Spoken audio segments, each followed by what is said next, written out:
दोस्तों, स्वागत है आज के इस नए वीडियो में।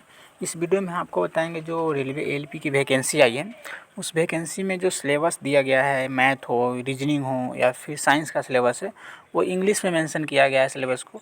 पर बहुत सारे बच्चे ऐसे होते हैं जो बिल्कुल हिंदी में जानते हैं, चीज़ों को हिंदी में जानना पसंद करते हैं।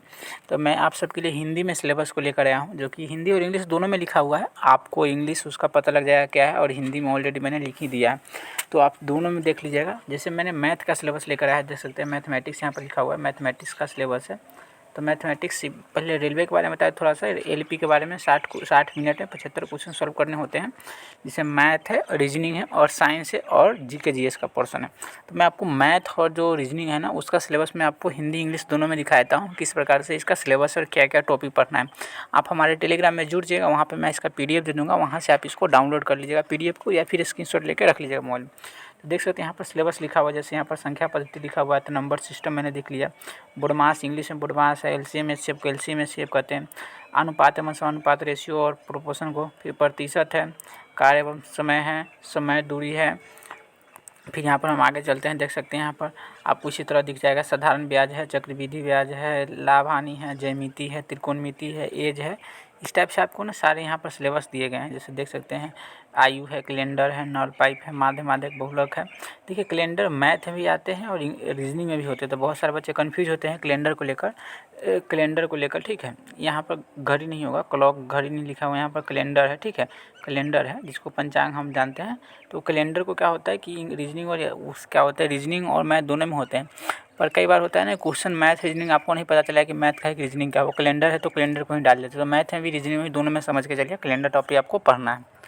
फिर आते हैं, देख सकते हैं यहाँ पर माध्य माध्यक बहुलक, यहाँ पर लिखा हुआ है। सिंप्लीफिकेशन मैंने डाल दिया था, अलजेब्रा है यहाँ पर लिखा हुआ है। फिर यहाँ पर कुछ एडवांस का टॉपिक जैसे मेंसुरेशन 3D है, 2D है। रेलवे के सिलेबस में कुछ ऐसा टॉपिक है जो कि नहीं है मेंशन, बट मैं आपको डाल दिया हूँ क्योंकि PYQ में उससे क्वेश्चन आया हुआ है, तो इसलिए मैंने डाल दिया आपको ताकि आप पढ़ ले उसको। इससे प्रोबेबिलिटी को मैंने डाल दिया है, जो ईजी टॉपिक है, 10th स्टैंडर्ड में होते हैं, तो हो सकता है प्रोबेबिलिटी आ जाए पेपर में, कई बार आ भी जाते हैं, कई बार नहीं आते। बाकी 3D 2D आता ही है, DI और पाई चार्ट के क्वेश्चन आते हैं, तो इसको देख लेंगे। और उसके बाद एक डिस्काउंट मैंने डाल दिया है, जैसे डिस्काउंट जो कि इसको हिंदी में बोलते हैं बट्टा, यहाँ पर लिखा हुआ है। तो सारे चीज़ का आपको हिंदी इंग्लिश दोनों मिल जाएगा। ठीक है, जैसे हिंदी इंग्लिश सब यहाँ पर लिखा हुआ है। तो ये तो मैथ का सिलेबस हो गया, मैं आपको फिर से दिखाया था, देख सकते हैं मैथमेटिक्स का सिलेबस हो गया यहाँ पर।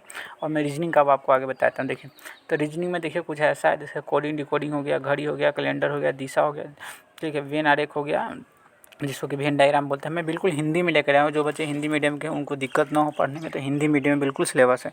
फिर ब्लड रिलेशन हो गया, न्याय निगमन हो गया। ठीक है, देखिए इस वाले टॉपिक पे ज़्यादा ध्यान दीजिएगा, जो मैं यहाँ पर मार्क कर देता हूँ। न्याय निगमन हो गया, कथन निष्कर्ष हो गया, कथन और तर्क हो गया, कथन और पूर्वधारणा हो गया। ये 4 टॉपिक है ना, न्याय निगमन, कथन और तर्क, कथन पूर्वधारणा, कथन निष्कर्ष, बहुत इंपॉर्टेंट है रेलवे के हिसाब से। इसमें से बहुत सारे क्वेश्चन आते हैं रेलवे में, PYQ में हुए हैं, तो ये काफ़ी इंपॉर्टेंट है, इस पर आप ध्यान दीजिएगा। इससे आपका क्वेश्चन काफ़ी ज़्यादा आता है पेपर में, तो इसको आप पढ़ लीजिएगा अच्छे से।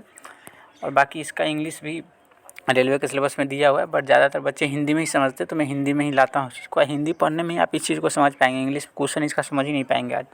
और फिर यहाँ पर है इमेज फॉर्मेशन है, मिरर इमेज, वाटर इमेज, बहुत आता है क्वेश्चन, तो इसको भी अच्छे से देख लीजिएगा। फिर उसके बाद है आकृति को जोड़ना पूरा करना, क्लासिफिकेशन है, यहाँ पर मिसिंग नंबर है वगैरह। DI भी यहाँ पर दिया हुआ है, क्योंकि और सफिशेंसी, डाटा इंटरप्रेन्योर सफिशेंसी से आते हैं क्वेश्चन। ठीक है, तो इसको भी आप देख लीजिएगा अच्छे से। फिर मैथमेटिकल ऑपरेशन है, जैसे प्लस माइनस वाला होता है वो है। तो इतना टॉपिक है रीजनिंग के अंदर है, जो कि ज़्यादा कोई खास टॉपिक नहीं है, बहुत कम टॉपिक है।